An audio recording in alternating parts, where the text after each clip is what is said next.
We have our first look at the iPhone 17 lineup as well as news regarding huge video upgrades, and so let's dive right in. So beginning with these CADs, this is our first look at the complete iPhone 17 range, and it does reveal a few tidbits.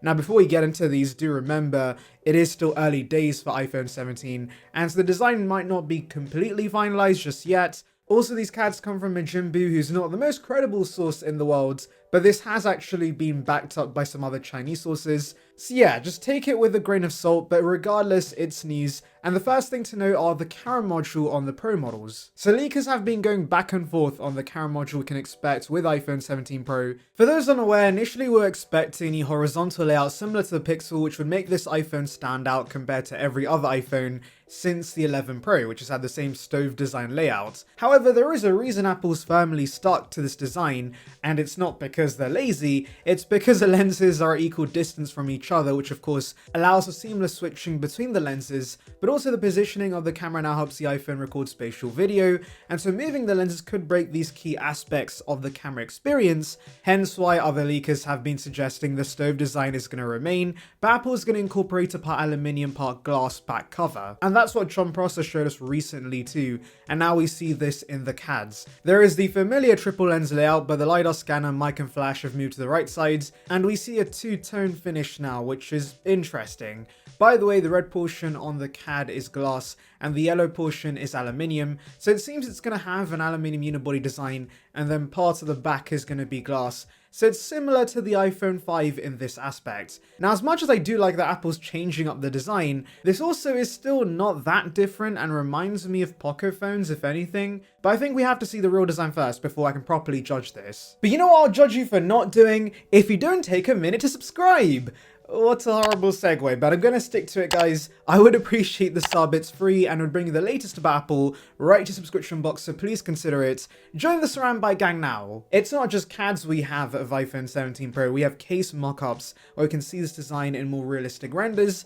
And yeah, I'm not a huge fan, but again, I don't want to judge too quick because I vividly remember hating the iPhone 11 Pro renders, and then we saw the final product and I went, oh, that actually doesn't look too bad. So the same could happen with iPhone 17. Now moving to the regular model shown in the CADs, the regular 17 isn't anything special, with it looking near identical to the regular iPhone 16, but the Air does have a new camera module with a horizontal bar at the top that houses a single lens on the back alongside a mic and flash. The device will also be slightly smaller than the Pro Max at 6.6 inches, with the thickness of the device including the camera bump being 5.64mm. Let's now move on to video upgrades because Apple has to justify that ginormous camera module somehow, and apparently iPhone 17 is going to focus on video. Apparently the target audience Apple is going to focus on this year of vloggers and those who create content with the iPhone, and so unlike in previous years where the focus has been more on photos, Apple wants to tout the iPhone 17 Pro as a content creation machine. Now what exactly is changing? Well, Gurman says nothing. He just says huge upgrades are coming. Wow, thanks Gurman for the specific information. And honestly, I'm not sure what they could change. 8K video is something we've heard about for years, but that's not something everybody immediately needs. And Apple did give the iPhone 16 audio upgrades, so doubt the mics are getting better with iPhone 17. And as for the video, yes, it hasn't changed in many years, but as is, it's still better than most Android phones. So yeah, there's not much they can improve, but anyway, I'll take any slight video improvements. We also have news about a smaller dynamic island coming to iPhone 17 Pro Max courtesy of Chinese leaker Digital Chat Station. They've given us very technical details where apparently there will be a new meta lens for Face ID that integrates the transmitter and receiver components.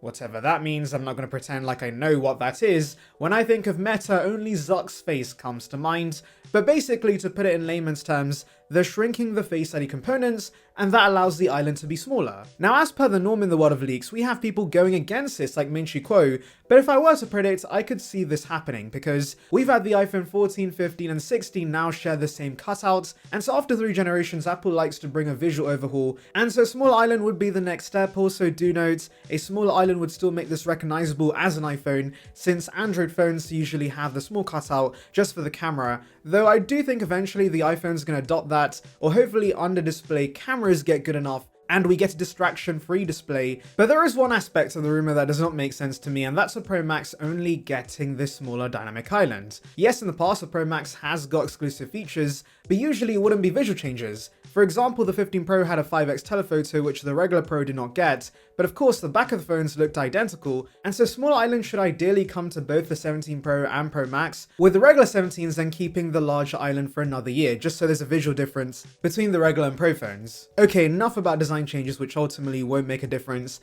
let's talk about thermal upgrades. So courtesy of Chinese tech site MyDrivers, apparently the complete iPhone 17 range is going to adopt a vapor chamber heatsink for better thermals. This technology is already popular in the Android space, and if you're wondering how it works, essentially these chambers spread heat evenly across a large surface area, and this prevents thermal throttling so that the device can maintain its peak performance for longer. This is great news for the Genshin Impact nerds who are gaming on their phones 24/7, but it's not just a benefit for gamers. Taking lots of photos and videos can heat up your device as well, and so improved thermals will improve the camera experience, since the phone would not be forced to dim its screen to make up for overheating. Now of course, I do want to mention the iPhone 16 models did have thermal upgrades which made a difference in my testing. I believe they included a graphene sheet to dissipate heat, but a vapor chamber would make a bigger difference when you're pushing the device in extreme conditions, like gaming or heavy usage of the cameras. And if Apple is going to be focusing on video upgrades, I think it makes sense to give us a thermal upgrade as well. Considering this is coming to the Air 2, this is a net positive because